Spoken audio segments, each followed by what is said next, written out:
জমিতেও মেলেনি চাকরি, প্রতিবাদে ইসিএলের পরিবহন বন্ধ করে দিয়ে তুমুল বিক্ষোভ ক্ষতিগ্রস্ত জমিদাতাদের। দুর্গাপুর ফরিদপুর ব্লকের ঝাঁঝরা এমআইসি কলিয়ারির এই ঘটনায় ব্যাহত উৎপাদন। লিখিত দিতে হবে এবং আপনাদের রিপ্রেজেন্টেটিভের সাথে আমাদের ছেলেরা যাবে, অন বোর্ডে আমাদেরকে প্রমাণিত দিতে হবে, তাছাড়া হবে না।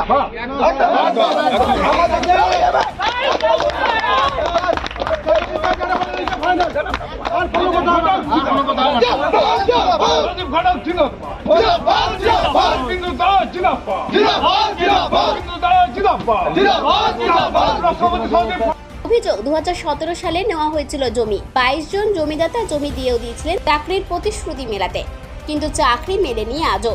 প্রতিবাদে মঙ্গলবার আন্দোলনে নামতে তারা বাধ্য হয়েছেন বলে জানান আন্দোলনকারী ক্ষতিগ্রস্ত জমিদাতারা। সবসময় লেগে থাকবে, বারবার এই সমস্যা লেগে থাকছে, আমাদেরও মাঝে মাঝে লজ্জিত লাগছে যা অবস্থা আছে। তো এদের পাশে আমরা সবসময় আছি, এদের আন্দোলনে সবসময় আছি। এরা জমি দিয়েছে, দীর্ঘদিন ধরে এরা অফিস আসা যাওয়া করছে, একটার পর একটা চটি ক্ষয় হয়ে গেছে, কিন্তু আজও পর্যন্ত পরিষ্কার করে বলতে পারছে না কতদিন পর ওদের চাকরিটা হবে, আজ অ্যাপ্রুভাল হবে।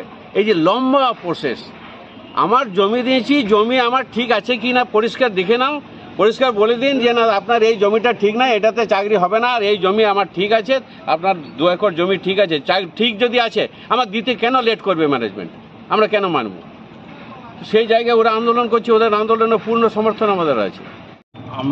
আমাদের 2018 সাল থেকে সিবিএট হয়েছে, জমি এখনও পর্যন্ত কোনো চাকরি মেলেনি আমাদের কাছে। তাতে আমরা অনেক হেড অফিস গেছি, কোনো কাজ হয়নি। আমরা ল্যান্ডসাল যাচ্ছি, ল্যান্ডসালেও কোনো কাজ হচ্ছে না। আমাদের ফাইল টেবিলের মধ্যে রয়ে যাচ্ছে, আমাদের ফাইল চলে আসছে ঘুরে ব্যাকে আবার, অথচ আমাদের নিজস্ব জমি, রায়ত্ব জমি আমরা এখনও পর্যন্ত আমাদের তলা থেকে কয়লা নিয়ে যাচ্ছে, কিন্তু চাকরি মিলছে না। ক্ষতিগ্রস্ত জমিদাতাদের পাশে দাঁড়ান স্থানীয় তৃণমূল নেতৃত্ব। দলের দুর্গাপুর ফরিদপুর ব্লকের সভাপতি শতদীপ ঘটক ক্ষোভ উগড়ে দেন ইসিএল কর্তৃপক্ষের বিরুদ্ধে। এবং 2018 পর থেকে আজ 2025, প্রায় 7 থেকে 8 বছর ধরে তারা নিজেদের চাকরির দাবি নিয়ে পরে বিভিন্ন টেবিলে তারা ঘোরাঘুরি করেছে, কোনো টেবিল থেকে একটাও সদুত্তরও পায়নি। এর আগেও প্রায় 2খানা জিএম ট্রান্সফার হয়ে চলে গেলেন, কেউ নিজের প্রমোশন হয়ে চলে গেলেন, কেউ নিজের রিটায়ারমেন্ট হয়ে চলে গেলেন।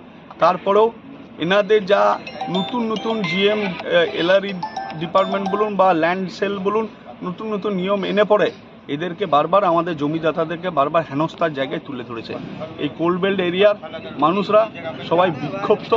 এইভাবে ইসিএল বলুন বা কেন্দ্রীয় সরকার চাইছে যে বেকারত্বের হারকে না কমানোর জায়গায় বেকারত্বের হারকে বেশি বাড়িয়ে রাখার চেষ্টা করছে। ক্ষতিগ্রস্ত জমিদাতাদের আন্দোলনকে সমর্থন করে তৃণমূল নেতৃত্বকে পাল্টাতো বিজেপি নেতা জিতেন্দ্র তিওয়ারি।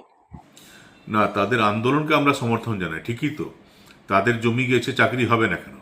কিন্তু তৃণমূল কংগ্রেস এখানে কি করছে? তাদের এই অবস্থার জন্য তো তৃণমূল কংগ্রেস দায়ী।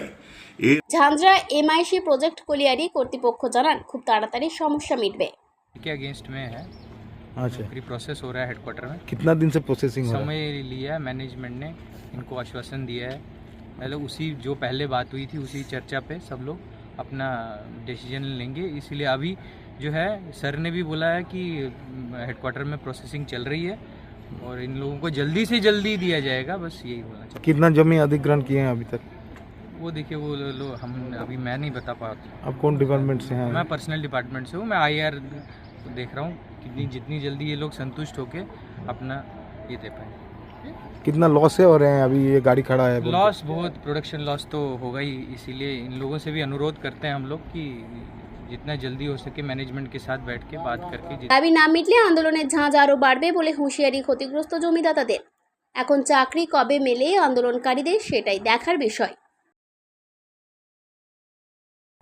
দুর্গাপুরের ফরিদপুর থেকে অনুরাধা সেনগুপ্তের রিপোর্ট, খাঁটি খবর।